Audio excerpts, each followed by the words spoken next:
The U.S. warns Canada, buy the F-35 or else. Now, Canada didn't ask for a fighter jet referendum wrapped in a sovereignty crisis, but that's more or less what they've been handed. On January 14, CBC News reported that Saab had formally proposed a package deal to Ottawa, 72 Gripen fighters paired with 6 GlobalEye airborne early warning aircraft. Saab says the deal would support roughly 13,000 Canadian jobs with final assembly, sustainment, and long-term support rooted inside Canada. It's not a subtle pitch. I am personally quite fond of the Gripen and the Saab AWACS, but this is a direct challenge to Canada's existing plan to buy 88 F-35s from Lockheed Martin, a plan that's already buckling under ballooning costs and political pressure. Then the United States decided to add gasoline because why the not at this point? Now, U.S. Ambassador to Canada warned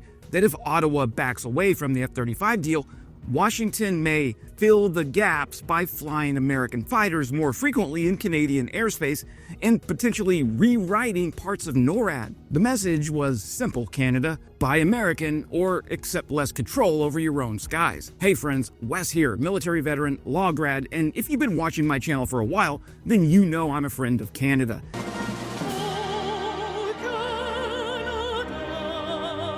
I'm especially fond of the cute way you say "about." Under the existing NORAD arrangement, the US and Canada already have the legal and operational ability to operate in each other's airspace for aerospace defense, tracking, and intercept missions.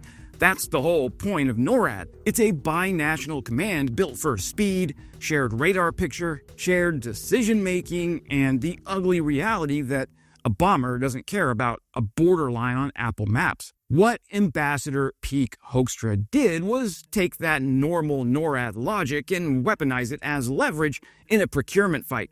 He didn't just say, "We prefer you buy the F-35. He implied that if Canada buys fewer than 88 F-35s, Washington will be forced to fill those gaps with American jets, and that doing so would mean NORAD itself would have to be altered. That's a big sentence.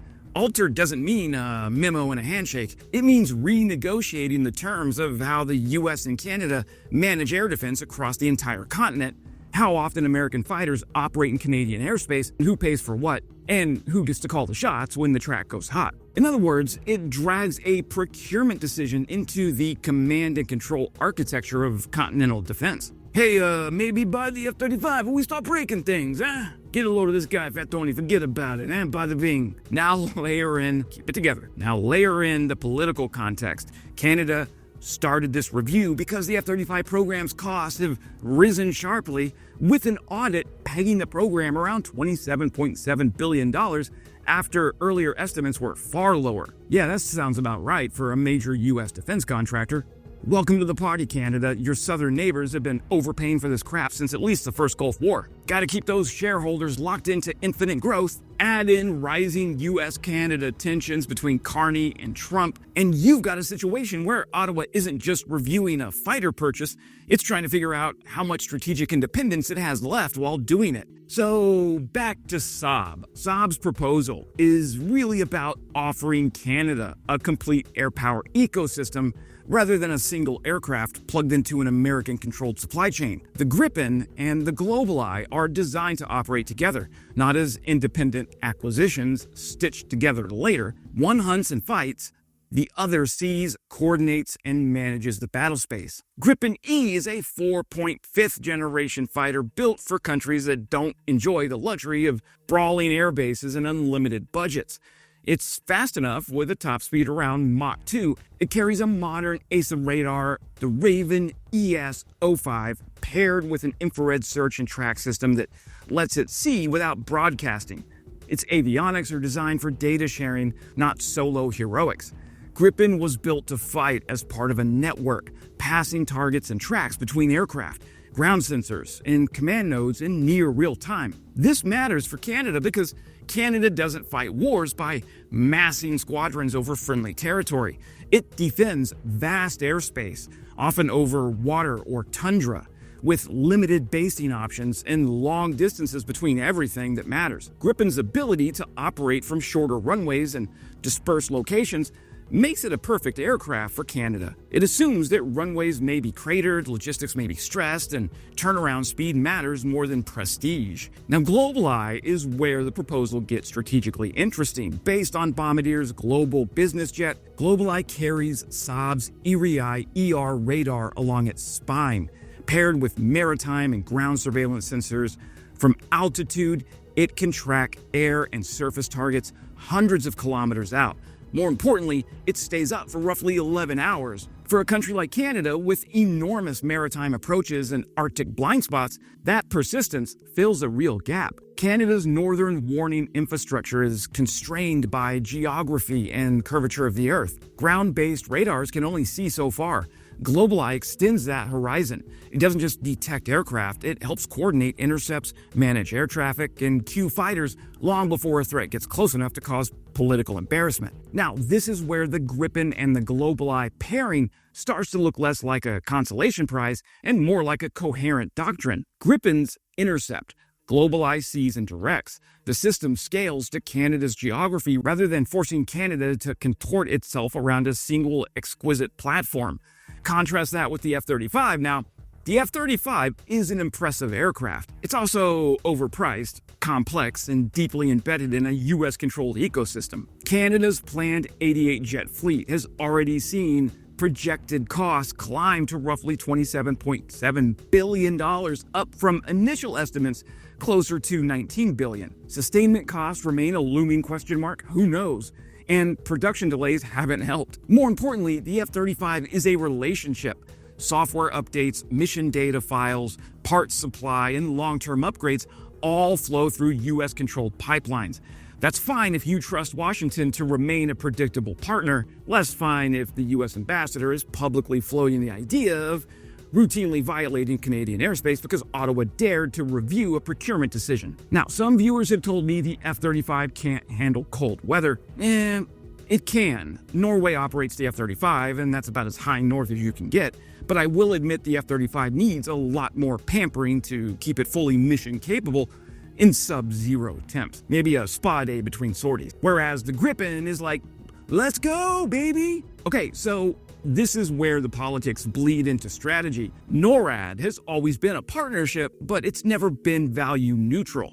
Canada already trades some autonomy for shared defense and access to American capabilities. The current rhetoric changes the tone of that bargain. When a US official implies that choosing a non-American fighter would justify deeper US intervention in Canadian airspace, that stops sounding like alliance management and starts sounding like leverage. Saab, for its part, is leaning hard into industrial sovereignty. The company says Gripens would be assembled in Canada, with long-term sustainment handled domestically. Partners named include IMP Aerospace, CAE, GE Aviation, and Peraton. Production facilities would be based in Ontario and Quebec. GlobalEye aircraft will be built in partnership with Bombardier, using Canadian airframes. This is strategic positioning. Saab knows Canada wants jobs, control, and flexibility. It's offering a way to turn defense spending into domestic industrial capacity rather than a long-term foreign dependency. Public opinion in Canada reflects that tension. Polling shows stronger support for Gripen or mixed fleets than for an all-35 solution, especially in Quebec and British Columbia. Conservative voters skew more towards sticking with the F-35. Liberal, NDP, and Green supporters lean toward Gripen or a hybrid approach. That split maps neatly onto how Canadians view the U.S. relationship right now. There's also the elephant in the room: interoperability. The U.S. argument is that anything short of the F-35 degrades NORAD interoperability. That's a little overstated. Gripen is NATO interoperable. It uses NATO weapons. It integrates with allied networks like Link 16. What it doesn't do is hand Washington the same level of software and sustainment control that the F-35 does. That distinction matters more today than it did 5 years ago. We're watching the U.S. openly pressure allies over trade, Greenland, tariffs, and now fighter jets. The idea that procurement choices should be insulated from political coercion isn't naive. It's increasingly urgent. From a purely military perspective, Canada could operate a mixed fleet, but it wouldn't be painless. Training pipelines, maintenance, and logistics get more complicated. But mixed fleets aren't unheard of. Ukraine is pulling it off, and Canada's operational requirements don't demand a single monolithic solution. They demand coverage, persistence, and resilience. From a sovereignty perspective, the Saab offer is a stress test. It asks whether Canada wants maximum technical integration with the U.S. or greater control over its own defense industrial base, even if that means tolerating friction with Washington. The U.S. warning about inferior platforms rings hollow in that context. Inferior to what mission? Intercepting bombers over the Arctic? Coordinating maritime surveillance? Sustaining operations across enormous distances with limited basing? Those are problems Gripen and GlobalEye were designed to solve. What's happening here isn't just a fighter competition, it's a referendum on how medium-sized allies navigate an increasingly transactional American foreign policy. Canada isn't rejecting the U.S. alliance yet. It's asking whether that alliance now comes with a receipt, a deadline, and a threat stapled to it. If Canada ultimately sticks with the F-35, it won't be because Saab's offer lacked substance.